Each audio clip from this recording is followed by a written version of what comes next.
भाषा ज्ञान द पा म क स्त आ या अक्षरापासून बनवणारा अर्थपूर्ण शब्द कोणता शब्द समूह दर्शवतो. याच्यावरून काय करायचं, हा आ जो आहे आ, त्यानंतर पा, त्यानंतर द पाद, त्यानंतर म, त्यानंतर स्त आणि नंतर क. ठीक आहे. आता लक्षात ठेवायचं, पाद म्हणजे पाय, मस्तक म्हणजे डोके आणि आ म्हणजे पासून पर्यंत, पासून तर पायापासून डोक्यापर्यंत अपाद मस्तक. अपाद मस्तक म्हणजे पायापासून डोक्यापर्यंत, त्याला म्हणायचं अपाद मस्तक. बालकवी म्हणून ओळखले असलेले कवीचे खरे नाव कोणते, लक्षात ठेवायचं. तर बालकवी जे बाल राहतात की नाही, पालक लोक, त्याला तुम्हाला आरे तुरे कारे म्हणता येते. ठीक आहे. त्याच्यावरून कोंब रे लक्षात ठेवायचं, कोंब रे. ठीक आहे. कोण आहे, त्रिंबक बापूजी ठोंबरे. ठीक आहे.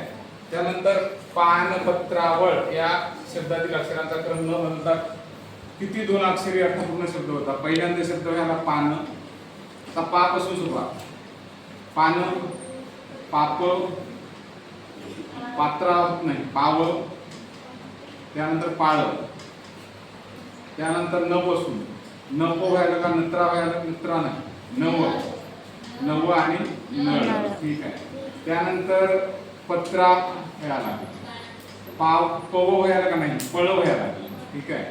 त्यानंतर एक शब्द बनायला लागला वळ, आणि ळचा काही बनत नाही. किती झाले, 4 आणि 4 8 आणि 9, एकूण किती झाले शब्द, 9 अर्थपूर्ण शब्द. ठीक आहे. त्यानंतर राजीव, राजीव या शब्दांचा समानार्थी शब्द कोणता.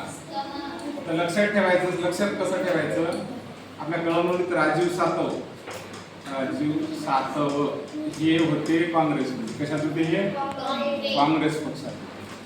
पण यांचा अर्थ लपला होता बीजेपी. बीजेपीचं चिन्ह कोणतं आहे रे, कमळ, कमळाबाई. ठीक आहे. हे झालं आपला कमळ, आणि हे चिन्ह कशाचं, बीजेपीचं. हे पाया, राजीव शब्दाचा अर्थ हा कमळ, नाव राजीव आहे आणि अर्थ काय आहे, म्हणजे माणूस काँग्रेस म्हणला ना, अर्थ कोणाचा लपला, बीजेपी. ओके, कमळ. त्यानंतर परमानंट शब्द या शब्दाच्या अक्षरापासून पुढील कोणता शब्द तयार होत नाही. बघा, पॅन्ट तयार का, पी ए एन टी झाला. त्यानंतर neat, N E A T झाला. त्यानंतर rate, R A T E झाला.